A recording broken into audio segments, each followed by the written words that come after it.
सुबह नवरात्र का व्रत हवन और रात में ताज होटल में 2 पैक। ये है ममता कुलकर्णी का सच। महाकुंभ 2025 के दौरान किन्नर अखाड़े में ममता कुलकर्णी को महामंडलेश्वर की पदवी दी गई और विवाद खड़ा हो गया।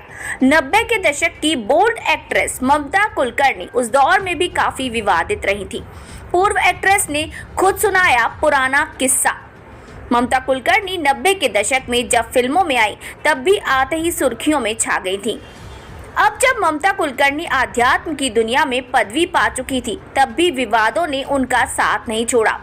महाकुंभ 2025 के दौरान किन्नर अखाड़ा ने एक्ट्रेस को महामंडलेश्वर की पदवी दी।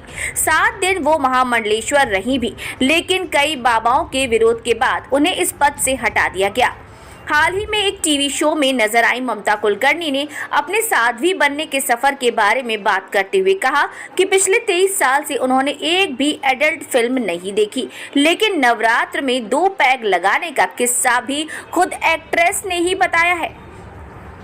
ममता कुलकर्णी से जब पूछा गया कि सुना है वो नवरात्र के व्रत रखती थी और रात में ताज होटल में 2 पैग लगा लेती थी, ये सवाल सुनते ही ममता कुलकर्णी ने अपनी साधना के बारे में बताया। ममता कुलकर्णी ने कहा, जब मैं बॉलीवुड में थी तभी 1997 में मेरे गुरु का आगमन हो गया था मेरे जीवन में। तभी से होस्ट सवाल पूछते हैं, जब आप फिल्मों में थी तो सुना है तब आप ध्यान करती थी और नवरात्र के व्रत रखती थी, लेकिन रात में ताज में जाकर 2 पैक स्कॉच लगा लेती थी। इस पर ममता कुलकर्णी ने बताया, बॉलीवुड के दौरान मेरी जिंदगी ऐसी थी, जब भी शूटिंग के लिए जाती थी मेरी 3 बैग होती थी, एक मेरे कपड़ों की, दूसरे मेरे मंदिर की और मेरे कमरे में एक टेबल पर मेरा मंदिर होता था। मैं पूजा करने के बाद ही शूटिंग पर जाती थी।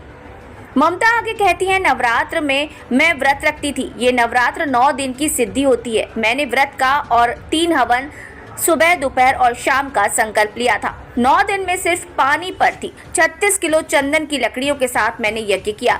तब मेरे डिजाइनर थे बॉलीवुड के। उन्होंने कहा, ममता ये क्या कर रही हो, तुम तो बहुत ज्यादा ही सीरियस हो गई हो, चलो उठो, 9 दिन बहुत हो गया, अब चलो। फिर हम ताज में गए, तब एक 2 नवरात्र ऐसे हो गए जब मैं स्कॉच लेती थी। मैंने जैसे ही 2 पैग लिए मैं वॉशरूम गई और मुझे ऐसा लगा सारी शराब मेरे सर पर चढ़ गई। 9 दिन की तपस्या ऐसी थी क्योंकि अन्न नहीं था। ऐसा लगा सब कुछ जला मेरे अंदर। मैं 40 मिनट तक बैठी रही वॉशरूम में। ये सारी बातें खुद ममता कुलकर्णी ने अपने बारे में खुलकर बताई हैं। जब से ममता कुलकर्णी महामंडलेश्वर बन गई तब से बहुत सारी बातें ममता के बारे में सामने आ रही और हर बात आपके सामने हम लाकर रख रहे हैं। ऐसे ही नई नई खबरों के लिए जुड़े रहिए आप हमारे साथ। चैनल को लाइक करें, सब्सक्राइब करें और शेयर करें। वीडियो देखने के लिए धन्यवाद।